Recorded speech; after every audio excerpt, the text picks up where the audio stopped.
Beri nama pedang ini Naga Puspa.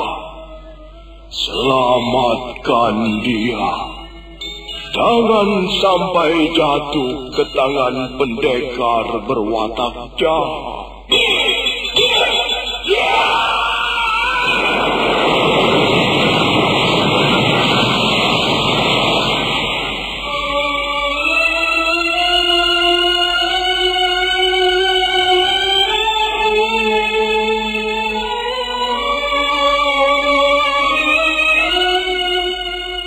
Tutur Tidula.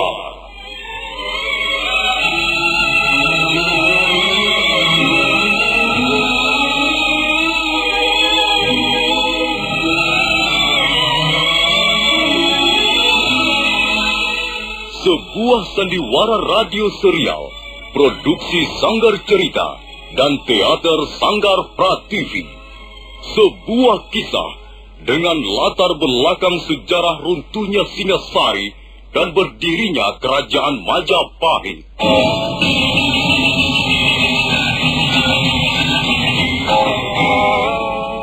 Sandiwara ini didukung oleh pemain-pemain radio yang sudah ternama.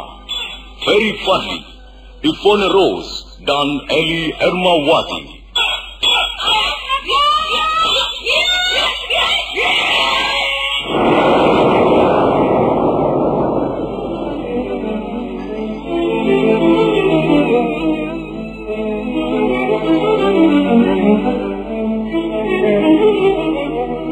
Cerita ini ditulis dan diolah oleh S. Tijab, hiasan musik dan sutradara C.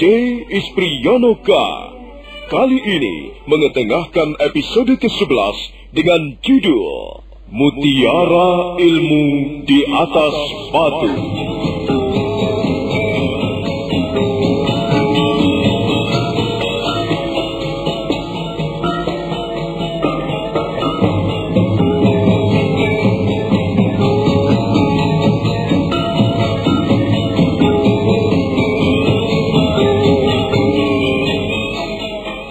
Dalam seri ke-309 ini didukung oleh para pemain Sulaiman sebagai Tambak Baya, Lukman Tambosi sebagai Empu Bajil, Margaret sebagai Dewi Sambi, Mas Dewa sebagai Gagarangan, Yoko sebagai Empu Renteng, Pranoto sebagai Kepala Desa, dan Asdi Suhastra pembawa cerita. Selamat menikmati.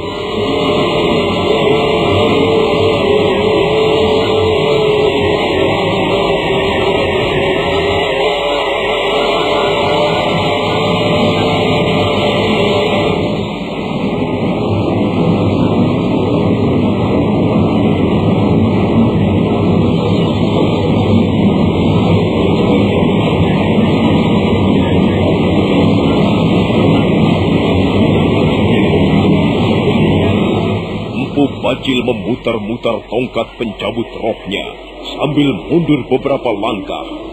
Sementara itu Tambak Baya sudah siap menyerang dengan pedangnya yang berukuran besar. Dewi Sambi tahu bahwa Empu Bajil tidak akan terlalu repot untuk merobohkan lawannya. Karena itu dia tenang-tenang saja duduk di atas sebongkah batu berlumur. Bibirnya senantiasa memperlihatkan senyuman dingin.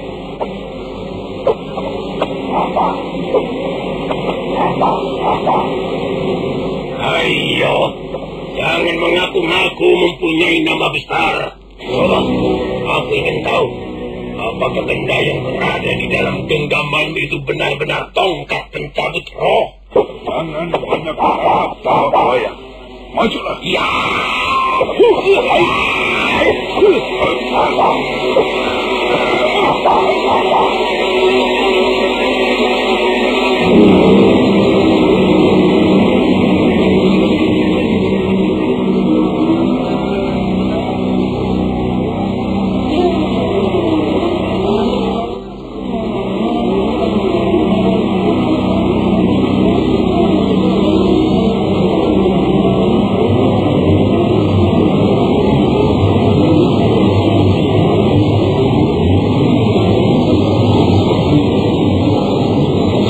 Tambak Baya menjadi ragu-ragu. Dengan mendadak kesemutan seolah menangkap Adi dengan bakar pencabut roh. Tapi Tambak Baya segera menyembunyikan perasaannya.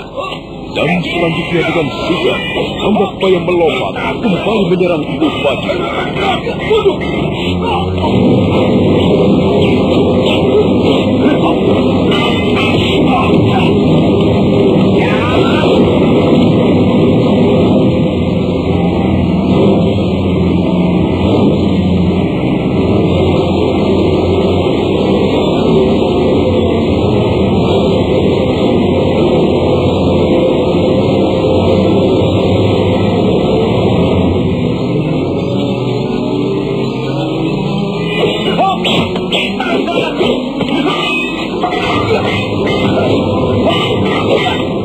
Sekalipun tubuhnya pendek, tidak lebih panjang dari tongkat yang dipergunakannya, namun Empu Bajil mampu bergerak dengan sigap. Sekali waktu dia berloncatan ke sana kemari atau jungkir balik ke udara, dan pada saat lain dia balas menyerang dengan gencar. Tambak Baya menjadi kerepotan dan gelagapan setiap kali ujung tongkat pencabut roh menyambar ke arah kepalanya atau kakinya. Tiba-tiba, Empu Bajil melompat mundur sejauh 2 batang tombak.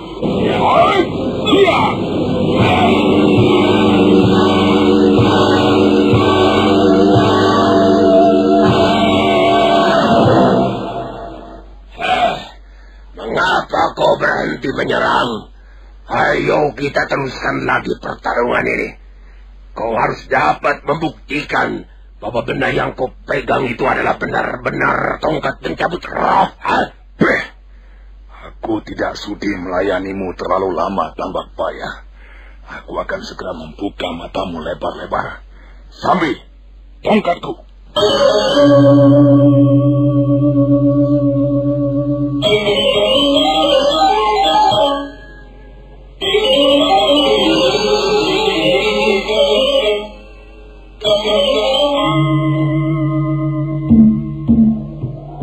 Dewi Sambi segera menangkap tongkat pencabut roh yang dilemparkan Empu Bajil.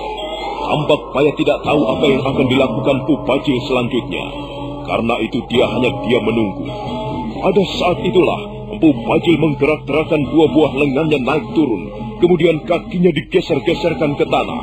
Tiba-tiba wajahnya menjadi tegang bergetar. Matanya melotot dan sepertinya ingin menelan Tambak Baya. Tambak Baya, kau boleh tidak percaya bahwa tongkat itu adalah tongkat pencabut roh. Sekarang saksikanlah. Barangkali kau akan lebih mudah untuk mempercayai Aji sekarang ini. Tapi maaf, Tambak Baya. Aku terpaksa minta satu korban dari salah seorang anak buahmu.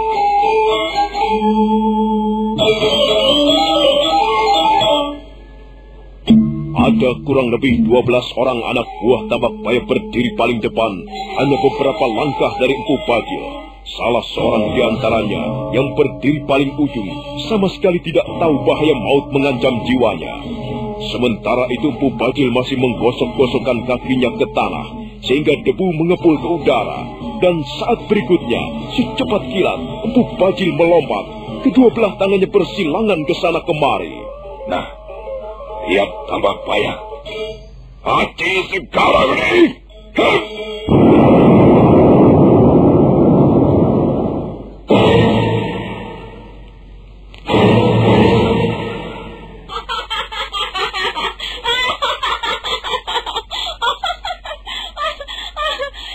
Jangan heran, Tambak Baya.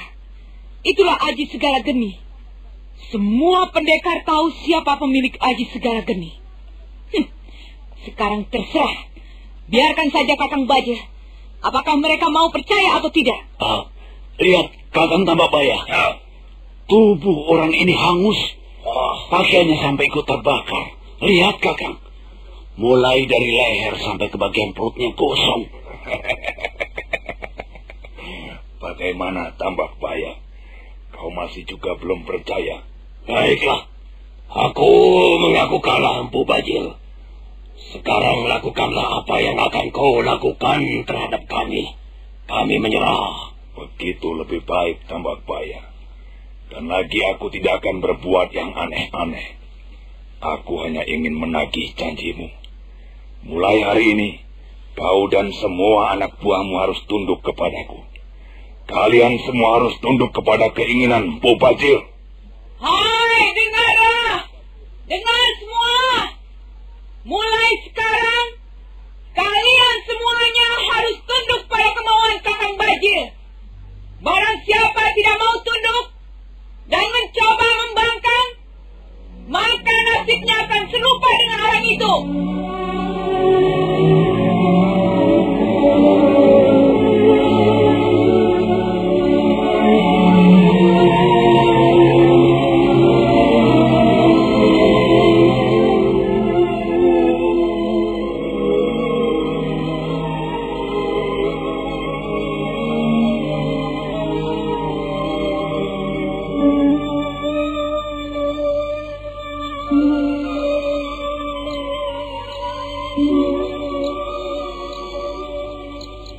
Jadi sebenarnya kita mempunyai persoalan yang sama, Tambak Baya. Kita sama-sama pernah berperang melawan Majapahit dan sama-sama dikalahkan. Ya, kita memang mempunyai alasan yang berbeda. Tapi hal itu tidak menjadi soal berat. Yang penting kita sama-sama musuh Majapahit. Benar, Kakang Bajil. Kita sekarang sama-sama menjadi pelarian, menjadi buron pemerintah Majapahit. Menjadi pelarian tidak selalu merupakan hal yang buruk. Apalagi kalau kita dapat bersatu, menyusun suatu kekuatan, dan mengatur kekuatan itu sehingga menjadi kekuatan yang lebih besar lagi. Maka hal ini bisa menyulitkan Majapahit. Dan itulah rencanaku selanjutnya, Tambak Baya. Ya, kita bisa mulai dengan jumlah yang ada sekarang ini, Kakang Bajil. Benar, Sambi. Tapi kita harus terus menghimpun orang-orang, mencari pendekar-pendekar baru yang sepaham dengan kita, kemudian mengumpulkan mereka dan menggembleng mereka, mencekoki mereka agar menaruh kebencian kepada pemerintah Majapahit. Pokoknya kita harus menjadi duri dalam daging bagi Majapahit. Bukankah begitu, Kakang Bajil? Benar, Kakarangan. Sekalipun hanya sedikit, namun kita harus bisa menjadi setitik nila, sehingga rusak susu sebelahnya. Lalu apa rencanamu sekarang ini, Kakang Bajil? Maksudku, rencanamu dalam waktu dekat ini. Untuk menghimpun kekuatan yang nantinya bisa menyulitkan kedudukan pemerintah Majapahit. Kukira yang pertama kali harus kita pikirkan adalah sarang. Kita butuh sarang persembunyian. Dan sarang itu harus benar-benar menjadi tempat rahasia kita. Apakah kalian tahu di mana kira-kira kita bisa membuat sarang persembunyian yang cukup aman? Saya tahu tempatnya, Kakang Bajil. Tetapi letaknya jauh dari sini. Itu tidak menjadi soal. Di mana? Katakan saja, Kakarangan. Di lereng Bukit Maribong. Di mana itu? Bukit Maribong letaknya di kaki Gunung Lamongan. Baiklah, aku setuju. Gunung Lamongan letaknya cukup bagus untuk mengintai mangsa-mangsa kita. Baiklah, kalau begitu, mulai besok kita semuanya akan berangkat ke Gunung Lamongan. Tapi sebelumnya, ada yang ingin kukatakan pada kalian. Tambak Baya dan kau, Kakarangan. Apa itu, Kakang Bajil?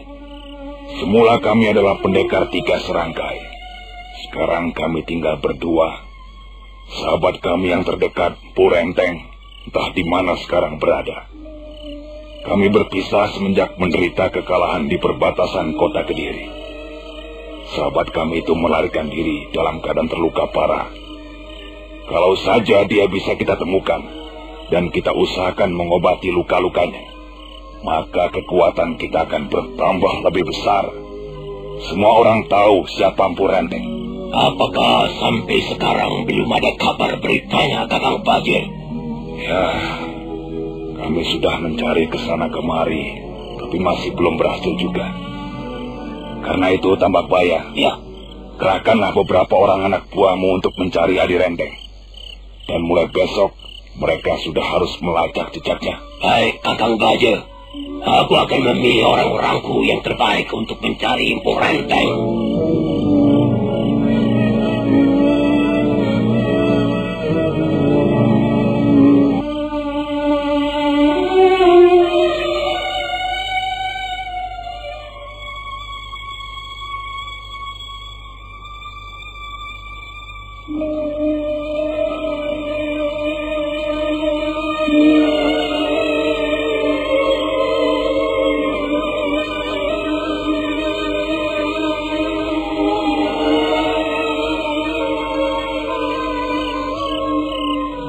memang benar apa yang dikatakan Empu Bajil.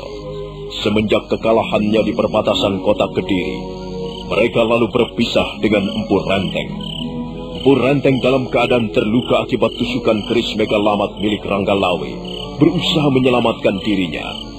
Sambil terus merasakan sakit yang luar biasa di bagian dadanya sebelah kiri, Empu Renteng berjalan dari desa ke desa, menyusuri tepian sungai, bersembunyi di balik rumpun-rumpun ilalang, ataupun menyelinap di balik batu-batuan bukit.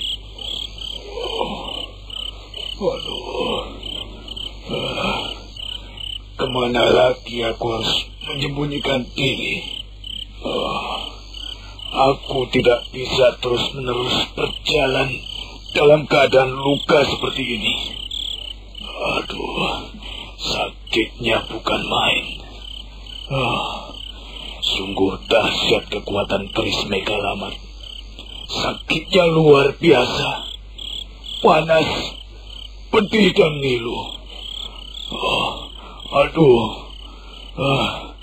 Kurang ajar si Ranggalawe. Kalau saja lukaku ini dapat sembuh, yang pertama kali kulakukan adalah membunuh orang dari Tuban itu. Keparat. Rupanya ada orang yang terus mengikuti aku. Rupanya dia tidak sendirian. Hai, apa yang kalian lakukan di situ? Ayo keluar. Aku tahu kalian bersembunyi di balik semak belukar. Ayo, cepat keluar.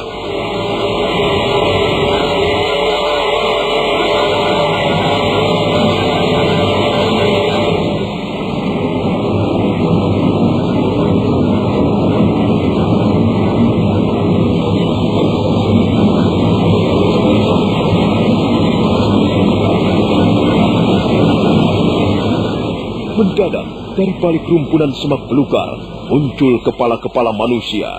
Semua tidak kurang dari 15 orang. Mereka perlahan-lahan bergerak membentuk lingkaran. Mungkin maksudnya untuk mengepung orang yang barangkali mereka curigai. Salah seorang di antaranya bertubuh agak kurus dan berjenggot tipis, memberikan aba-aba agar teman-temannya tenang. Maaf Tuan, saya adalah kepala desa Kajar. Memang sejak tadi saya berusaha untuk menguntit Tuan. Mengapa kalian mengikuti aku? Apakah aku mempunyai kesalahan terhadap kalian? Kami belum mengenal Tuan. Bahkan kami belum pernah sekalipun melihat Tuan. Itulah sebabnya kami membuntuti Tuan. Jelasnya kalian mencurigai aku. Mencurigai kehadiranku, begitu? Kami harus waspada setiap saat, Tuan. Di samping itu, kami mendapat perintah dari atasan kami untuk mencurigai dan memata-matai setiap orang yang belum kami kenal dan masuk ke daerah kami ini. Aku tidak mempunyai urusan dengan kalian, dengan desa kalian. Aku sekarang ini sedang terluka parah. Aku jauh-jauh meninggalkan kampung kelahiranku untuk mencari seorang tabib.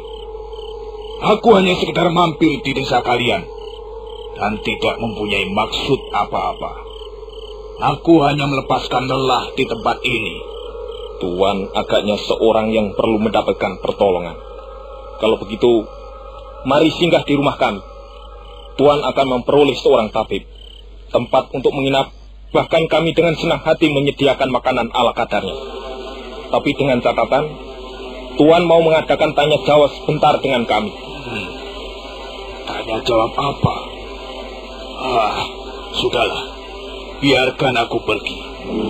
Kalau memang kalian keberatan, biarkan aku pergi meninggalkan desa ini. Tunggu Tuan, tunggu. Tuan tidak bisa begitu saja pergi. Belum lama ini, kami telah berhasil menangkap 2 orang pelarian. Mereka adalah prajurit-prajurit Kediri yang melarikan diri ketika kalah perang melawan Majapahit. Sekarang 2 orang prajurit yang sial itu telah kami serahkan kepada atasan kami. Itu adalah urusan kalian. Aku bukan prajurit, dan aku bukan orang yang baru saja kalah perang. Aku sedang sakit, dan sekarang ini aku mencari seorang tabib. Cepat, berilah aku jalan. Aku harus segera pergi.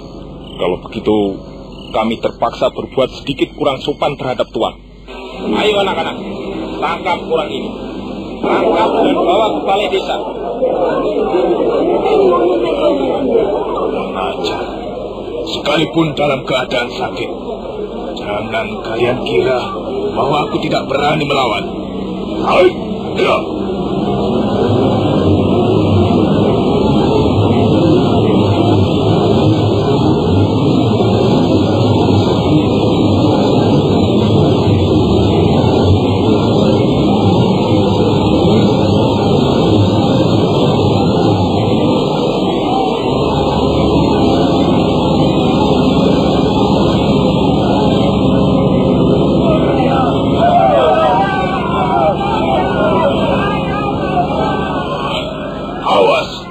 Kalian jangan memaksaku menjadi seorang pembunuh.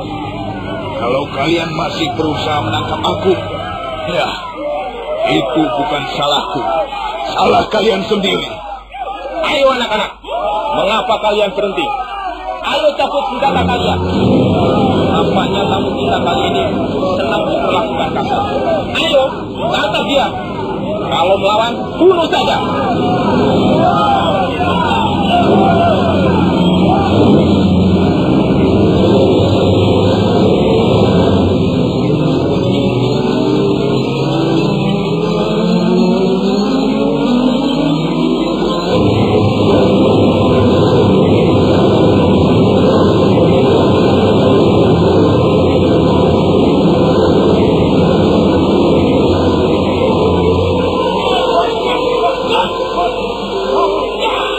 Orang-orang desa Kajar itu di bawah pimpinan kepala desanya sendiri segera menyerbu dengan senjatanya masing-masing. Dan terjadilah pertempuran sengit. Orang-orang desa itu memang bukan pendekar. Kemampuan mereka dalam hal ulah kanuragan sangatlah kurang. Tapi karena jumlah mereka cukup banyak dan karena Empu Renteng menghadapi mereka dalam keadaan luka parah, maka serangan-serangan mereka menjadi berbahaya. Pada saat itulah muncul rombongan orang-orang berkuda. Nah, saudara pendengar, bagaimanakah kisah selanjutnya? Nasib apakah yang akan dialami oleh Empu Renteng, salah satu di antara 3 serangkai pendekar